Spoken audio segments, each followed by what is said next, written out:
Ok, gracias Fernando por tu exposición. Bienvenido. Bueno, muy buenos días a todos mis hermanos. Hoy tengo el privilegio de compartir esta enseñanza, este material que lo he denominado Sabiduría para la Vida.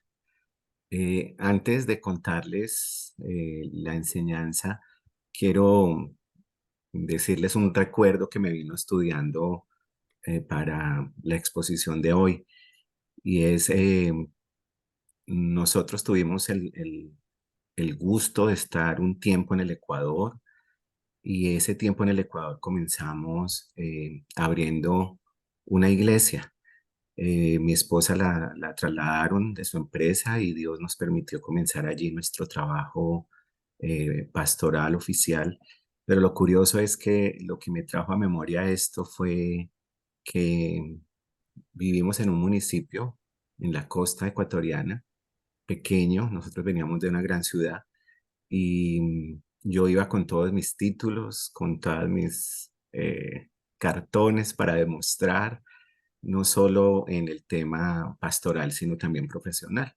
Allí solo habían dos profesionales del área de la salud, de la psicología, y llegaba yo.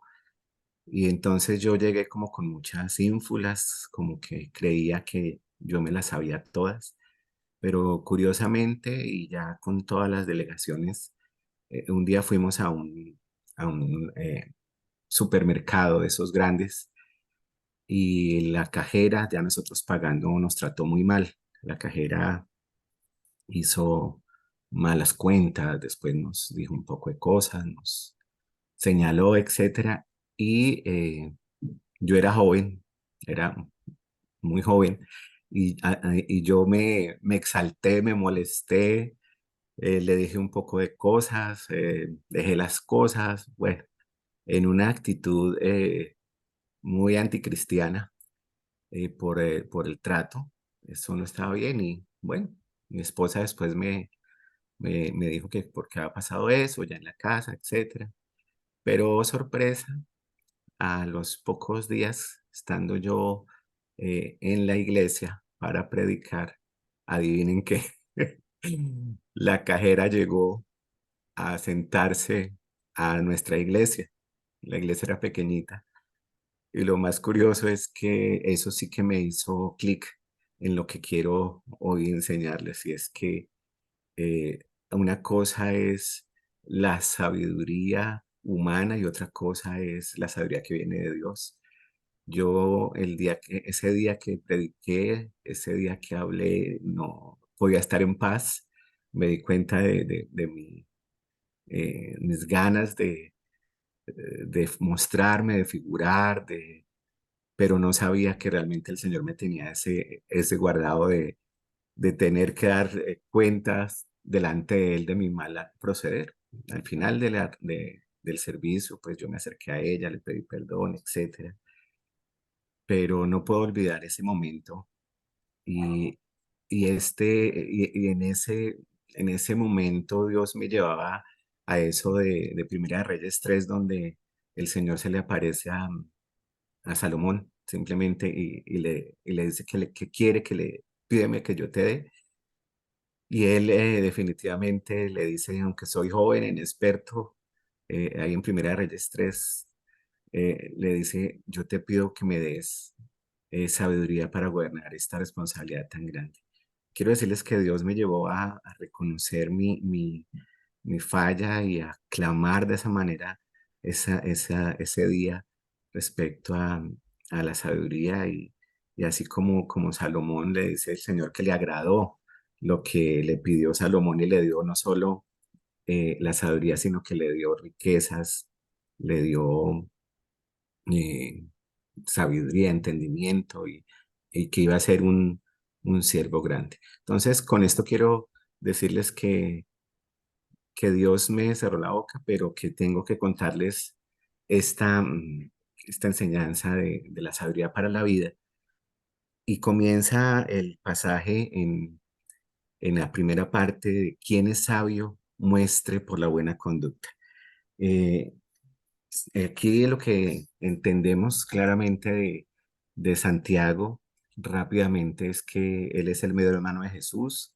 Él fue un líder prominente de la iglesia de Jerusalén y él escribe una carta dirigida a las 12 tribus esparcidas, a los judíos creyentes dispersos por la persecución en general de la iglesia, que necesitaban fortaleza en la dispersión. Y esa sabiduría de Santiago se ve influenciada fuertemente por dos aspectos. Primero, las enseñanzas de Jesús en la vida del reino, en el Sermón del Monte, en Mateo 5 al 7, y el libro de Proverbios del capítulo 1 al 9. Santiago entonces va a hablarnos de la verdadera sabiduría y asocia esa verdadera sabiduría como el resumen que el mismo Señor Jesús hizo de la Torá: amar a Dios y amar al prójimo como a sí mismo. Eran los exiliados, eran los que estaban fuera de Jerusalén, que necesitaban fortaleza y apoyo, pero ellos, en lugar de poner su confianza en Dios, pusieron su confianza en las riquezas, pusieron su confianza en los egoísmos, en las rivalidades, en el individualismo, y entonces ahí es donde aparece esta enseñanza poderosa de Santiago, de hablarles de ser verdaderamente sabios. Entonces, lo primero que quiero hablarles es de ¿quién es el verdadero sabio y entendido? Es una pregunta con la que comienza este maestro y realmente que lo asocio a la primera parte del mensaje. Aquí en Santiago 3 capítulo 1 va a hablar entonces perfectamente con la conexión con los maestros, y Santiago les va a terminar. Él ha hablado cuando uno le hablan de Santiago 3 siempre piensa en la lengua y en el mal uso de la lengua, pero comienza diciendo: amados hermanos, no muchos deberían llegar a ser maestros en la iglesia, porque los que enseñamos seremos juzgados de una manera más estricta. Y realmente así es.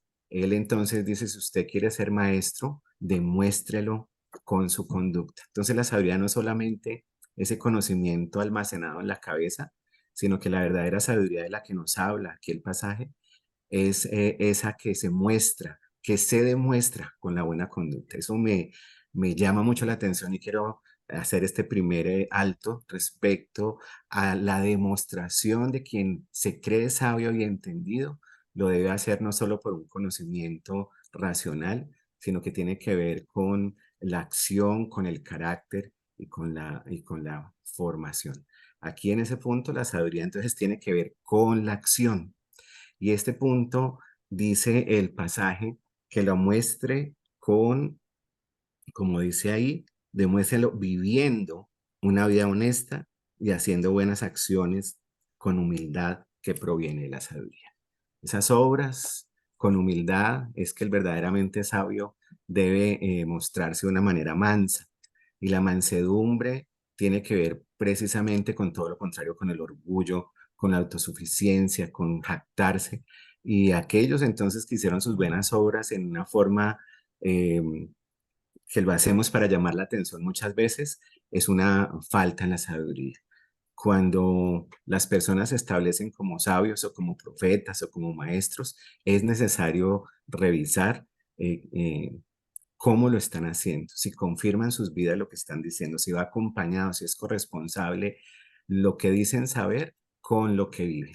Primer elemento entonces de la sabiduría: eh, si soy sabio y entendido, debo demostrarlo con mi conducta, con mi comportamiento, y que realmente no me lleve a mí a pasar esos abusos de la falsa sabiduría. Pero luego entonces allí el segundo punto son esas dos clases de sabiduría que nos habla Santiago. En el versículo 14 y 17, el primero nos va a hablar de esa sabiduría que procede de la tierra.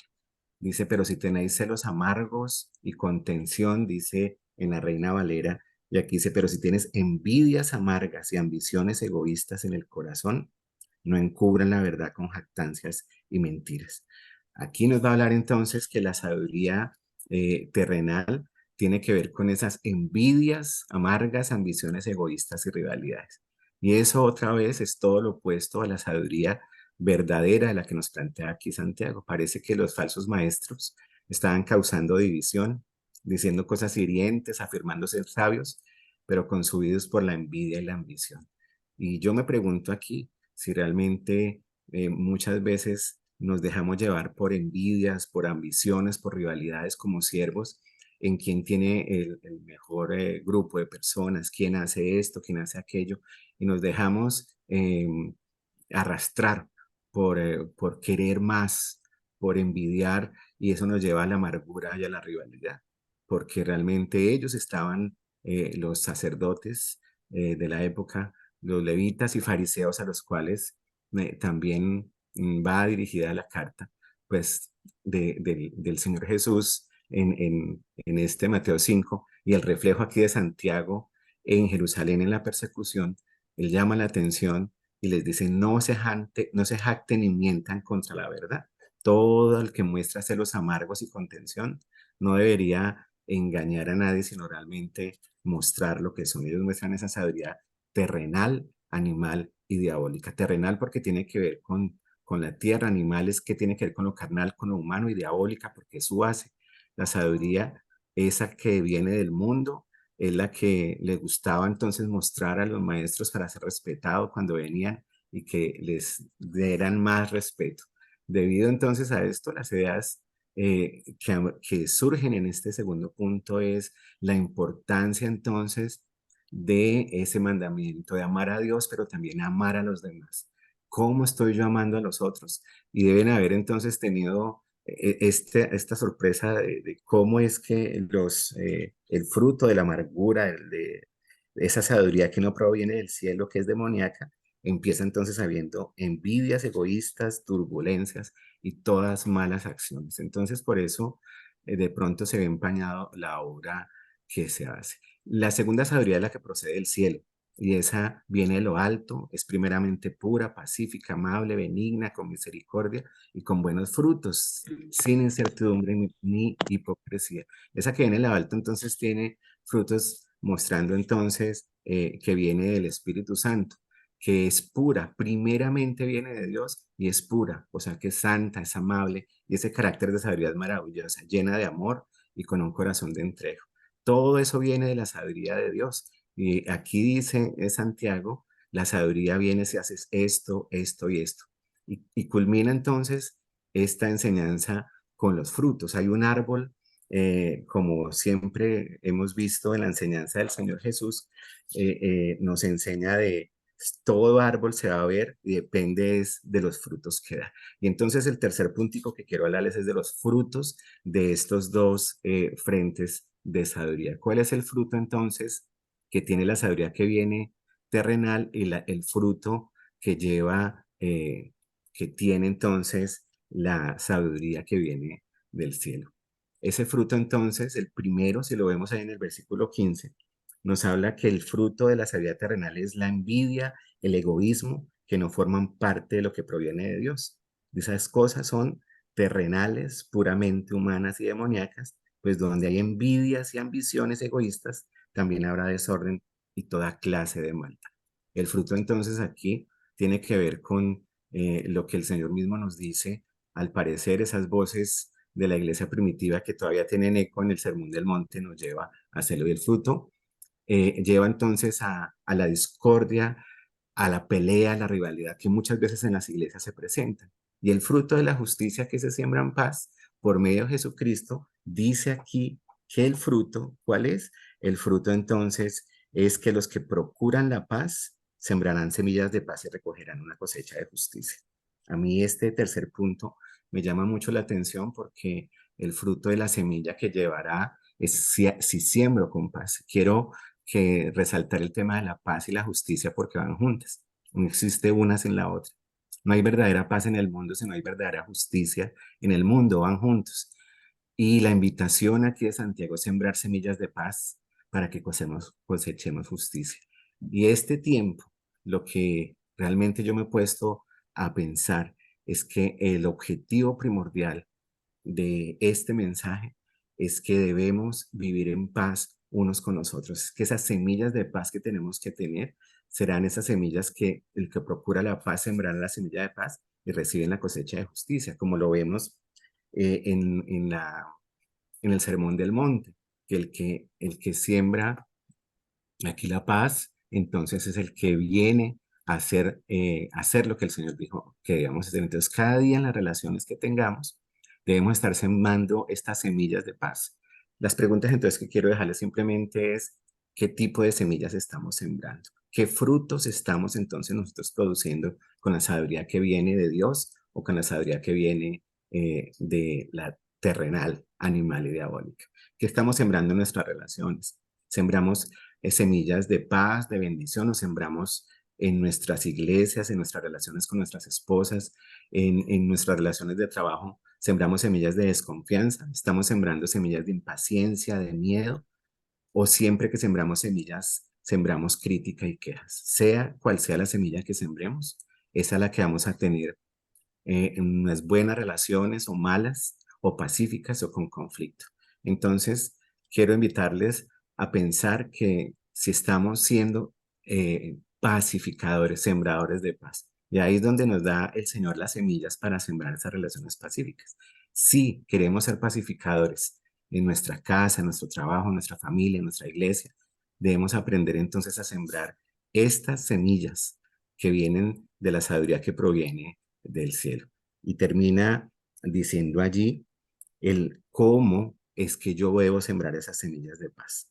¿Cómo siembro esas semillas de paz? Pues están ahí en el versículo 17, que provengan del cielo la sabiduría, que seamos puros y santos, que amemos la paz, que seamos siempre amables, que estemos dispuestos a ceder ante los demás, que abramos nuestro corazón y que estemos llenos de compasión y de buenas acciones, sin favoritismo y siendo sinceros. Invitarles entonces a que entendamos que el que es sabio y entendido es aquel que muestra con su conducta y su comportamiento lo que hace, que la sabiduría que proviene del cielo es la que produce paz en nuestras buenas relaciones con los demás, pero la sabiduría que proviene terrenal lo que produce es conflicto, disensión y desorden, como nos dice ahí. Entonces, con esto quiero dejarlos y agradecerles por este tiempo que me han permitido compartir con ustedes.